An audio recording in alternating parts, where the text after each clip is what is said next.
Chegou o dia de responder as dúvidas do canal. Bora pro vídeo! Oi pessoal, hoje eu tô aqui para responder as dúvidas do canal, como a gente faz de vez em quando, num cenário diferente, porque fico me inventando aqui de me colocar em vários lugares. E é isso aí, vamos para as perguntas. A primeira pergunta vem da Márcia Maria. Ela perguntou naquele vídeo Bombas para Todos os Tamanhos, se existe bomba sem impeller. Olha, que eu conheça não. Eu acredito que o sistema de impeller é o que consegue fazer essas bombas trabalharem sem ser desligadas nunca, né?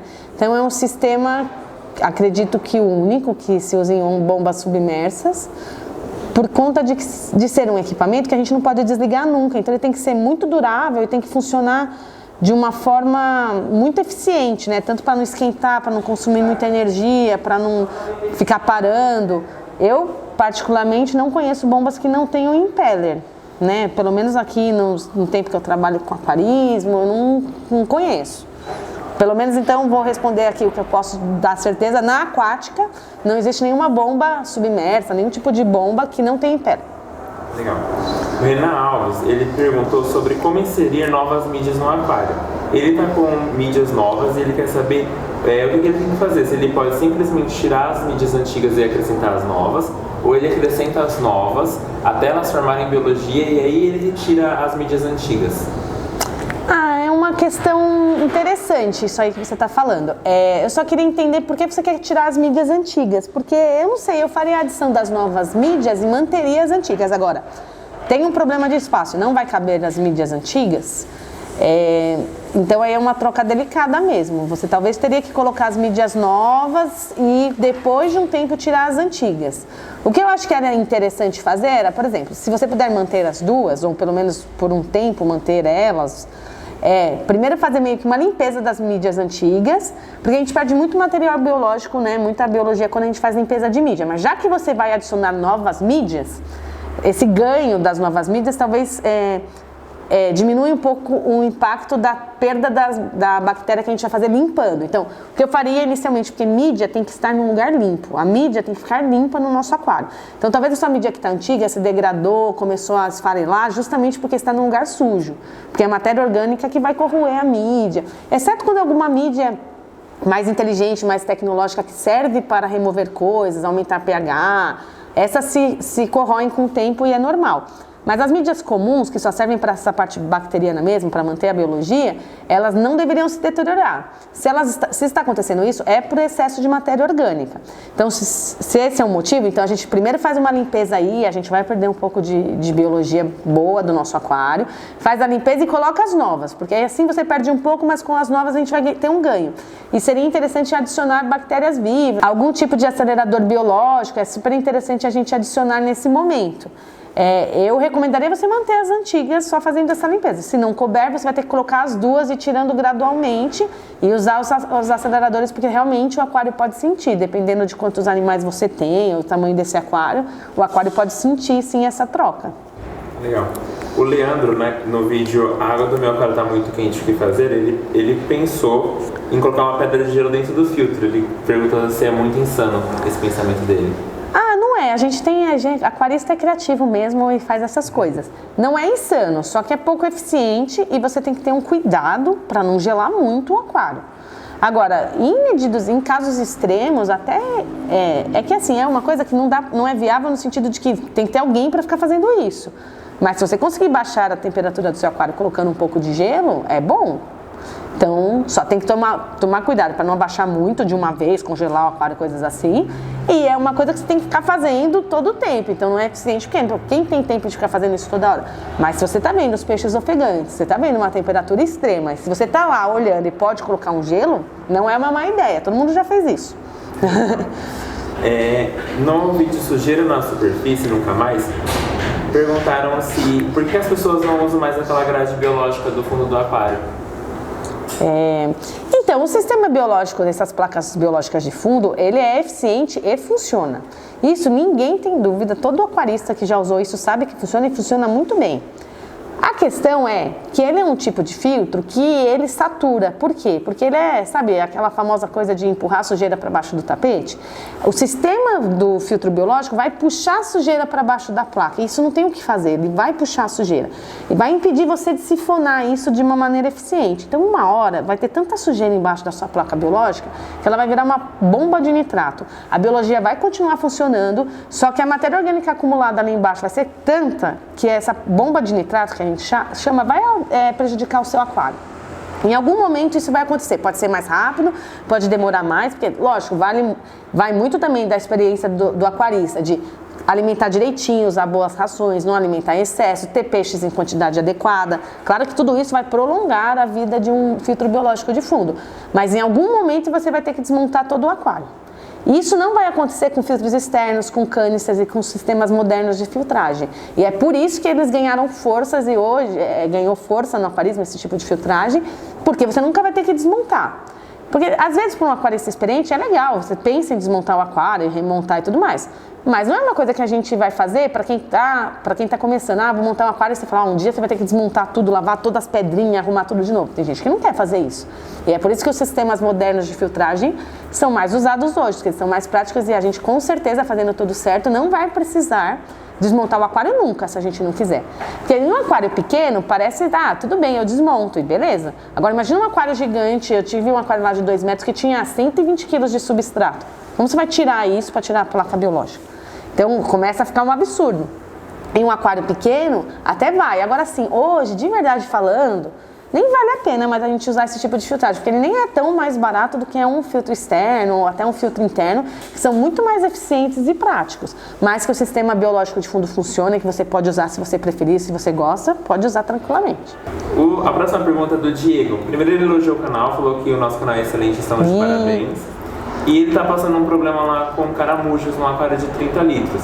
Resumindo, a ideia dele é tirar os peixes do aquário dele, colocar num balde grande, fazer toda a limpeza e esterilização do aquário dele com pergamanato de potássio e depois remontar o aquário com aquele 70% de água que ele tirou.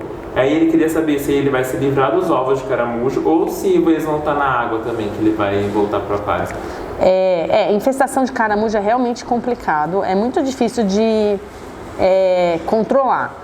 Como é um aquário pequeno, até entendo essa sua ideia de desmontar, mas o risco biológico de desmontar e montar de novo é muito grande. E tem neocaradina também, né? Você falou, tem uns mini camarõezinhos que são bem sensíveis. Até existem produtos no mercado que matam esses caracóizinhos e é muito eficiente, só que para os neocaridinas, para os camarões, é perigoso. Vai estar escrito que pode, mas a gente sabe que esses crustáceos pequenininhos, assim, esses camarõezinhos, são sensíveis e eu não recomendaria usar esses produtos.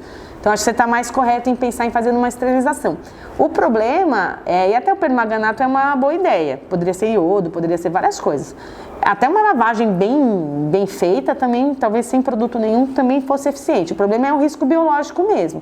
Então, o que eu recomendaria, se você vai fazer isso, se você acha que chegou nesse ponto, porque como a gente faz controle de caramujo, a gente vai tirar com a mão, né, com pinça, tirar o que a gente vê e ir tirando. Se você já chegou, talvez, num ponto que você acha que isso não está sendo eficiente, por isso você está pensando em desmontar, acho que é a única saída mesmo, já que não dá para usar produto. Você poderia usar armadilhas de caramujo caso reinfeste depois disso que você quer fazer.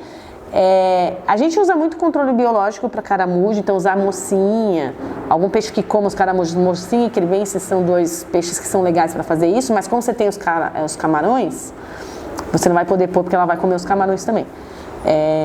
Eu acho que você poderia fazer isso, só que você tem que remontar e usar um acelerador biológico ou de repente até fazer um novo start, que nem a gente tem um produto que chama Startup, que é para startar um aquário em 4 horas. Eu recomendaria você usar um produto assim. O nosso são 2 ampolas para um aquário até de 60 litros, você vai ter que usar uma ampola de Stop Amo Start, uma de Biodigest Start, e você pode remontar ele e colocar os animais de novo em 4 horas. Mas por conta dos camarões vai ser ainda arriscado, mas eu acho que é a melhor saída. Sobre ficar na água, os caramujos dos ovos e tal, não é impossível que após toda essa limpeza que você quer fazer, você tenha uma nova infestação. Realmente é bem difícil esse controle e pode acontecer. Mas, se você tomar cuidado, fizer isso bem agora e tomar cuidado para introduzir novas plantas, porque eles vêm com as plantas, esses caramujinhos, talvez você consiga controlar. E aí, assim que você fizer essa montagem, já fica de olho, se aparecer algum pequenininho, você tira manualmente e provavelmente se você não introduzir planta sem limpar, não vai ter uma nova reinfestação. Então, o que eu recomendo também é quando você adquire plantas, que você faça esse tratamento, até pode ser com permanganato, com iodo, alguma coisa de primeiro deixar a planta lavar, sabe que nem para salada, lavar a planta, pode até pôr vinagre e tal, lavar a planta e depois pôr no aquário, porque é ela que faz os caramujos. Legal. A próxima pergunta vem da Roberta. Ela falou que ela é iniciante, ela tem um aquário também de 30 litros, ela tem 2 carpas grandes, 2 tetras negros e um limpa-vidro. E aí ela tá com uma dúvida sobre o pH. Ela mediu o pH e o pH tá baixo, tá 6,8, e a clorinidade total tá em 0 ppm. Só que ela mediu com kit de piscina. O que tá 0 ppm? A alcalinidade. E aí ela mediu o kit de piscina porque ela trabalha com isso, enfim. E ela perguntou se ela pode levar o pH da água com bicarbonato de sódio. Como que é o nome dela? Roberta, eu acho que o problema do seu aquário são as carpas num aquário de 30 litros. Porque você, como você entende de química, pelo que eu vi que você mexe com piscina e tal, você poderia aumentar o pH com bicarbonato, é arriscado, é difícil, a gente só recomenda para quem sabe o que está fazendo, mas poderia. Mas o problema aí, claramente, são as carpas, o problema é biológico. A demanda do seu aquário biológica vai derrubar o pH, porque o aquário é muito pequeno para 2 carpas, mesmo que elas ainda não estejam tão grandes, carpa suja muito, você não vai conseguir manter esse pH estável. Você pode usar o bicarbonato? Pode, mas qual é o risco de usar o bicarbonato? Se tiver amônia no seu aquário e você subir o pH, como a gente já falou diversas vezes aqui no canal, a amônia fica mais tóxica em pH mais alto. Então você vai deslocar a amônia para uma toxicidade maior e talvez matar seus peixes. Então é muito perigoso. O que eu recomendaria é você tirar as carpas. Fica com os tetras, uns peixinhos menores, doa a carpa. Para o tamanho do seu aquário, elas não são adequadas, você vai estar sempre lutando contra esse pH. Sobre o teste de piscina, eu não sei se funciona, mas acredito que sim, mas nunca testei, não tenho ideia se funciona, se sai o parâmetro correto. Sobre a alcalinidade, eu não entendi, normalmente a gente mede em graus DK ou DH e não em ppm, então não sei exatamente que parâmetro você está medindo, mas a sua reserva, a sua alcalinidade, que eu estou imaginando que é a reserva alcalina, né, o KH, não o GH, que é a dureza, deve ser muito baixo. Porque se o pH está caindo é porque você não tem reserva, não tem o sistema tampão segurando ali o pH. Ainda eu acho que se você for optar por manter esses animais e tentar controlar o pH, que você deveria usar produtos para aquário. Porque aí pelo menos você vai ter menos riscos. Porque o uso do bicarbonato é complicado, porque se você errar um pouco e subir muito o pH, os peixes até aguentam, que são peixes resistentes, esse tetra preto, a carpa. Mas se tiver amônia, você vai deslocar tudo para tóxico e pode ter um problema bem grande biológico aí e matar os animais. Então, eu reveria aí o tamanho do aquário e os animais que estão dentro. Acho que é mais sensato. A próxima pergunta vem do Gilmar. Ele perguntou no nosso vídeo por que usar LED no aquário. Ele resumidamente explicou que ele é engenheiro eletrônico e está montando um dimer que controla o brilho simulando a luz do dia e da noite, naturalmente. E aí ele perguntou se tem alguma luminária da Ropar que atende essa necessidade desse dimer que ele está desenvolvendo. É uma ideia muito legal, essa coisa da automação, de ter isso automatizado e atendendo a várias demandas como nascer do sol, copiar fotoperíodos, é uma coisa muito interessante. A gente tem visto muita automação nas casas e no aquarismo não é diferente. A gente sabe que existem no mercado, fora tem bastante coisa que já vem com isso de, sei lá, fazer eclipse, fazer nuvem, fazer trovoada e fazer períodos assim, verão, inverno, copiando o fotoperíodo de lugares específicos. A JBL inclusive tem uma linha de luminárias, a gente ainda não trouxe para o Brasil, mas que imita biótopos específicos. Então, uma luminária que imita exatamente qual é o fotoperíodo de um lago, por exemplo, o Lago Tanganica, para você pegar os peixes daquela região e fazer o biótopo perfeito. Então, isso é muito interessante, acho muito legal essa sua ideia. Claro que você vai ter que fazer uns ajustes técnicos, aí as gambiarras. A gente tem luminárias dimerizáveis, que já vem com algum tipo de dimer. A gente tem da Samsung, aquele modelo ADT, e a gente tem da Ropar. Eu vou pedir a gente vai colocar aqui imagem, colocar uma descrição aqui para você procurar. E elas têm um dimer daqueles manual, que você consegue aumentar ou diminuir a intensidade do LED, mas elas não estão vinculadas a nenhum tipo de timer para ligar e desligar. E aí você pode desenvolver isso usando esses LEDs dimerizáveis, eu imagino. Você que é engenheiro vai saber muito melhor que eu sei que os LEDs são dimerizáveis. Agora como você vai fazer isso aí fica com você.